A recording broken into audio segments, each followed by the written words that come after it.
And we are live. Good evening, team. Welcome, welcome, welcome. Listen, this might be probably one of the most important or powerful trainings that I've done in a while. Reason being is if I could teach real estate professionals just one thing, it would be this very topic. And well, first, let me formally welcome you to Real Estate Dad, where DAD is an acronym, DAD, for Daily Agent Download. Being in the entrepreneur, real estate, and mortgage space, at the end of the day, sometimes we just need to download, share some victories, share some concerns, share what we learned, take some teachable moments and bring them into a download and ultimately just decompress for the day. That's the purpose of the daily agent download for now, subject to change at a later date. Actually, I'm lining up some really good guests, and I don't want to put my foot in my mouth, so I'm just going to zip it.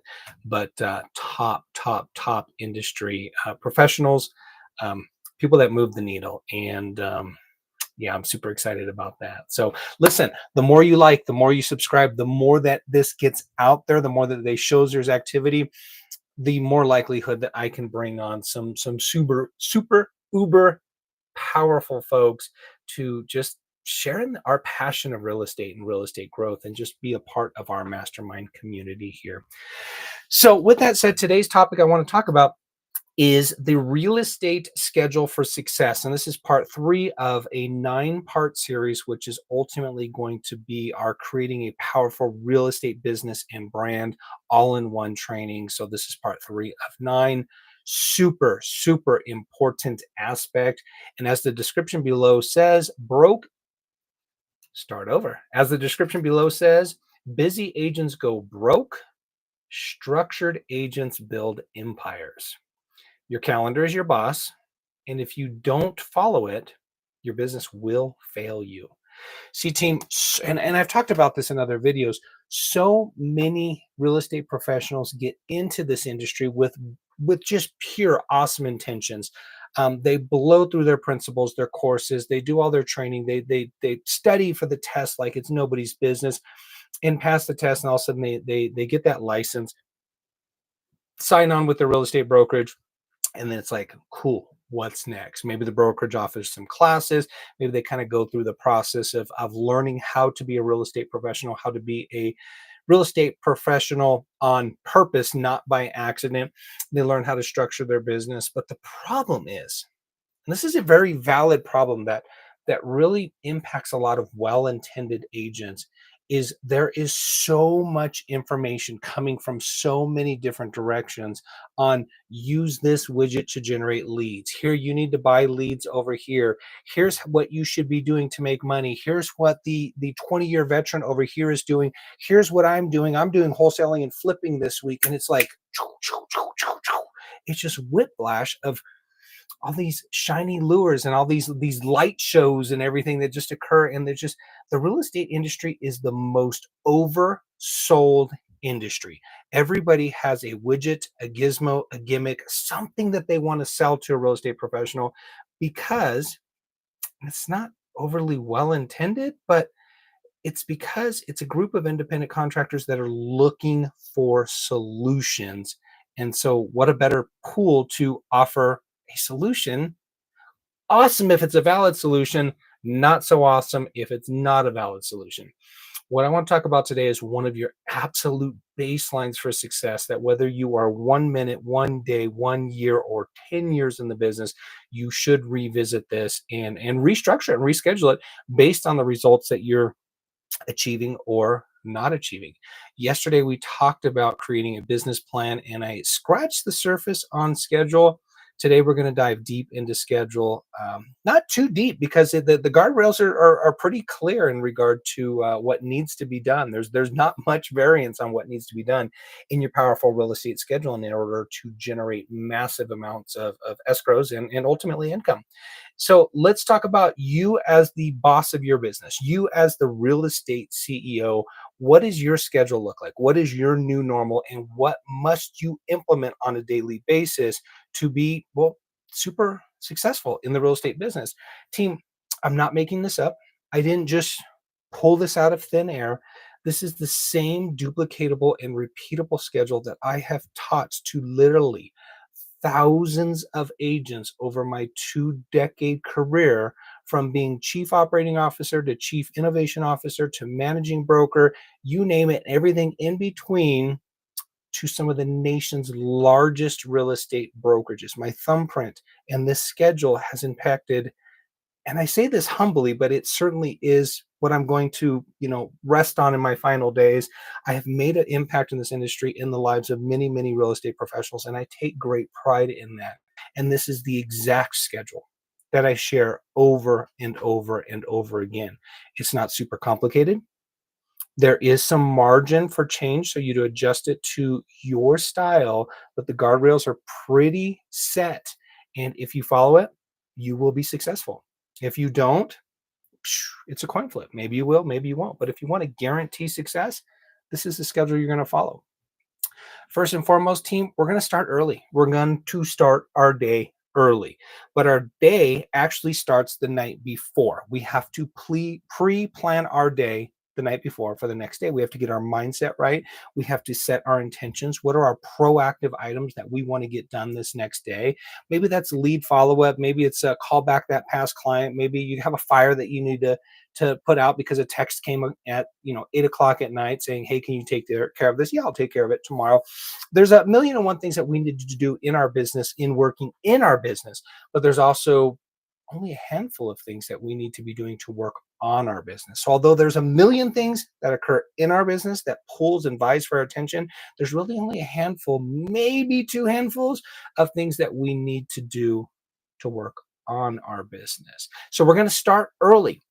5:30 a.m. Get up, get in a state, get yourself moving, whether that is some sort of workout, some walking, some running, some yoga, some stretching, something to get yourself in that state of mind to start your day, to lean into your powerful schedule. And then once you are done with that and you got your physical being moving, you got your mental state squared away, whether that be meditation, whether that be journaling after your workout. There's a great book by Robin Sharma. It's called The 5 a.m. Club. I resisted the 5 a.m. Club for probably 90% of my life. And now that I have finally dialed in on it, I can tell you it without a doubt has unequivocally changed my life in every facet. The book is The 5 a.m. Club by Robin Sharma. And he talks about just an hour in the morning. He does 20, 20, 20. 20 things that are for your mind, 20 things, or 20 minutes for your mind, 20 minutes for your body, 20 minutes for your spirit. So that might be like, for 20 minutes reading a passage in a book, and then for another 20 minutes doing some sort of exercise, and then for another 20 minutes doing some daily devotionals or meditation or reading in your Bible or whatever the case may be. And that is a complete, powerful get out the gate and get going to basically strap on your daily armor, your physical, mental, and spiritual armor as you go into the day. And then when you hit the ground running, say about 8 o'clock in the morning, you start fresh with prospecting. Don't do prospecting at the end of the day because you're tired and you won't do it. Human nature is we just wear down. We get tired and we put off till tomorrow what we thought we were going to do today when we were fresh, but we procrastinated, we avoided, and we got tired at the end of the day, which is a very real human emotion, and we put that off. So in the morning, you're going to start your prospecting. That is going to be your cold calls, your warm reach outs, firing off some DMs, and any type of new lead generation. That might be prospecting for sale by owners, might be prospecting expireds, it might be circle prospecting around an open house that you're going to be doing later in the day. Anything that creates new lead activity. See, we have our new leads, and then we have our leads that need to be followed up upon. And those are two different categories. New leads, we have to do a lot of contacts in order to get a few that are interested into moving into this follow-up bucket. So from 8 to 10, we're doing new lead follow-up. We're creating new opportunities for ourselves. We're literally beating the bushes and see what flushes out. It's kind of a hunter's analogy, but we're flushing out what is out there, and then that allows us for lead follow-up. So we do that from 8 to 10. Then from 10 to 11, we shift gears and we slow down a little bit and we start having different types of conversations. We're still doing lead generation, but we're doing lead follow-up. We're doing sphere of influence. Maybe we have some warm and hopefully some hot leads that really need almost daily follow-up. Those are the ones that we call 2, 3, 4, 5, 10 times before they finally act and either list their property or buy. Don't get me wrong, we're not calling them 10 times in a row every single day, but it's very rarely is it, hey, do you want to list your house? Yeah, okay, I'll be right over. It's, oh, okay, well, the kids are out on spring break this week. Okay, how about I follow up next week? See, this is the type of lead follow up. The warm leads, the people that you should be following up with, happens between 10 and 11. And then after the shift gears even further and really work on those hot leads, the speed to lead, getting those leads from warm to hot. Those would be the people that maybe you're setting up your listing appointment for later that day. Maybe it's somebody that you're going to go show property to in that particular later in the day. That is your super hot leads. Those are the people that are going to buy or sell real estate in the next 30, 60, or 90 days. If you don't have any hot leads, great. You can only do so much lead follow-up in any given day, right? You start with the cold leads, then the warm leads, then the hot leads, but eventually you're just gonna run out of people to call. Understandable. You got to fill up your pipeline. So if you don't have that many people to call, then there's some activities we can do later in the day to help fill up that pipeline. But for now, if we're all out of leads and people to call between 11 and 12, get on social media and start making some content. Start making some videos just like this, whether it's a YouTube short, a long form, something that you're posting on TikTok, something you're posting on Facebook, something you're posting on X. Just create content. In a lot of the other videos, and I'm going to link below my lead generation series, I talk about the 4 pillars or the 4 types of content to create and what you should be producing on an ongoing basis to position yourself as the real estate professional, the real estate go-to, the real estate expert. So if you don't have any leads to follow up on, you should be producing content at that point in time and getting ready for the rest of your day.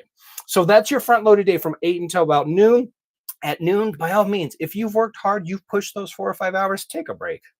Go step out, go put your toes in the grass, or go put the sun on your face. Do something to just get out of the office, step out of the house if you work from home, and get yourself something to eat. It's just an opportunity for you to recharge, and you can do some light admin, some follow-up. Maybe you have to call escrow, maybe you have to put out a particular fire, or maybe you need to call a client back. Do that between 12 and 2 when you kind of have slowed down and you're not in that prospecting mode, right? You're not getting after it, prospecting, hunting, getting after it. You're more consultative at that point in time. And once you're done with that, when you return back to your state of working from 2 to 5, I want you to reserve this time for your appointments. Now, that could be going on listing appointments, that could be going on buyer's appointments. If you don't have buyer appointments or listing appointments, what you could or should be doing between 2 and 5 p.m. every single day, yes, every single day, in weekends, during the week, whatever, twice on Sundays, is hosting open houses. Why open houses? Because open houses, you're able to put up your signs. You are passively marketing that you are open for business and there is a real estate professional in the area who is showing this house. So you are inviting buyers to come in and view the property, sellers to come in and view the property, potential sellers, usually neighbors that are curious. But while you're doing that, you can also have your computer and your hotspot open, and you could do your additional work, such as your content creation, creating market updates, doing anything having to do with creating your brand. You can be doing that during the downtime at an open house. Look, team, would you rather be sitting at home doing the content creation where you have zero opportunity of a buyer or seller walking in your office door? Or would you rather be doing it at an open house where the only interruption you're going to have really is those that are interested in buying or selling real estate, which is the sole purpose of what you're working on this content for anyway. So you maximize your time by setting up shop, working from somebody's home, marketing their home, doing the open house, but also working on your content simultaneously. This is the most productive, powerful use of those last 3 hours of the day. At the end of the day, 5 o'clock, you're done. If you have put in a full day's work, and don't get me wrong, I mean, obviously, maybe if you're showing property later or listing appointments later, just these are just general guidelines. So bear with me. If you're done, you're done. If you work while you were at work, you deserve to be at home when you were at home, meaning you deserve to disconnect, slow down, and not sit there at home with a bunch of anxiety of, I should have done this during the day. During the day, I didn't do it, so it's eating away at me. No, team, there's something magical about the amount of rest, the restfulness, the peacefulness that comes at the end of a day in which you did everything you told yourself you were going to do. Your mind is able to shut off, it's able to rest and say, yeah, we kept our word to ourselves. He's got our back. His actions matched what it is that we wanted to do. Your mind will let you rest at that point in time. The restlessness kicks in when you don't keep your word to yourself and you don't do what you said you were going to do. Then your body starts triggering this stress and this anxiety and says, hey, Jason, you didn't do this. What's going on? Why aren't we doing this? We're going to go broke. We're going to lose all our money. We're going to lose our business. Your mind just spins up and all of a sudden didn't sleep last night and it rolls into the next day. So if you do what you say you're going to do, you keep your word to yourself. You don't lie to yourself and you honor your schedule, you will find so much freedom in that discipline. I promise you. There's the schedule. So a couple rules of a proactive agent is treat your calendar like a contract. You wouldn't miss a contract. You wouldn't miss a listing appointment. Why would you miss an appointment that you set for yourself? This goes back to keeping your word. Don't miss it. Your word is your bond. Put it in your schedule. Keep it. Here's an important fact. Schedule your life before your work. We are living, breathing human beings who are experiencing the experience of life. We need to experience that first before we front load ourselves with work and take what's left over for life. So block your workouts and your physical time to take care of yourself. Block your family time. Block your time for your mindset and your journaling and sharpening your sword, your emotional, mental, and spiritual sword. Make sure you're taking care of you first, and then you schedule the other items, not the other way around. If you schedule the work items, that is relentless, never ending, and then you never have time for yourself. Guess what? You burn out. So schedule time for yourself first, then schedule all those other items secondarily. Lastly, some tools and tactics. Use whatever calendar works for you. If it's a digital calendar, great. If it's a paper calendar, great. If it's a whiteboard, I'm looking up because I'm in the king of whiteboards. I always, forever, in writing, erasing, rewriting, and putting notes on my whiteboard. If you use that on a daily basis, that's fine too. Use whatever works for you. I mentioned this as well earlier. Set next day's schedule the night before. The minute I stop this live, I'm going to set my schedule for tomorrow. Make sure everything that I have to do with tomorrow is in alignment with my time. I have my proactive items that I want to get accomplished because I know darn well that there's going to be reactive items that knock, knock, knock, show up at my door, show up on my email box, show up on my phone. So I need to be focused on my proactive items. That way I don't get knocked off track. And also do time audits, weekly time audits of where your time actually went. In the past, I saw some trainers that said, write down what you did every 15 minutes. You know what? That sounds great when you're sitting in a seminar. Sounds great in a classroom. Terrible execution in the real world. But what you can do is just write some general notes on what you got done in any given day. Start with what is your proactive. I want to get out 3 long form videos this week. I want to do 5 lives. I want to outline a course, a future training course, and I want to find an editor for my videos. Those are some big rocks that I have on my whiteboard. Those are some proactive activities. So if I'm doing an audit now we're in the middle of the week, if I'm doing an audit and there's a few days left in the week, I need to see where am I with those proactive activities. So it's not just what was I doing between 10 and 11 and 2 and 4. It's am I making forward progress on the things that are going to move the needle? For a real estate professional, that might be I need to get 1 listing taken this week. I need to get out, drop 1 long form video. I need to go knock on 20 doors. There's certain things that can be scheduled that you're able to see where are you in relation to the proactiveness of your schedule. So bringing it home, team, you don't need more time in the day. Everybody has the same 24 hours. I know that's an overused adage, but so true. Everybody has the same 24 hours. There's no cheat code. If I could say there is a cheat code, the medicine is bitter. Nobody wants to hear it. Get up early, be disciplined with your schedule, stay on your schedule, readjust your schedule if it's not working. Join a mastermind group and or a tribe that can audit your schedule and keep you accountable. Game over. You will be a successful agent. The lead generation tools, tips, and strategies are linked below. Go ahead and watch that training series and team. At the end of the day, I mentioned this before. Get a mastermind group. I'm happy you're here. Thank you. If you want to lean in with this as your mastermind group, I am live daily. Hop in, pop in. I'm currently speaking to 0 people right now. It is my vision that this is going to grow and this is going to be a large mastermind community. You can check it by the amount of views that it's getting down below. You may look at it now and it has 2 views. You may look at it a couple months or a year from now and it may have 20,000 views. Who knows? But at the end of the day, this is a community, this is a tribe that's going to help you grow in your business. I'm here to support you. I have a team. I also have an organization that is part of my brokerage as well. And I also have this mastermind community here as well. So there's 3 different options for you to kind of plug in and get engaged. Long story short, if you don't have a tribe, come on, join mine. Put tribe in the comments below. Myself or one of my team members will reach out to you and we'll have a conversation. See if it's a fit. But team, at the end of the day, I want to wrap this up that when you control your calendar, you control your closings.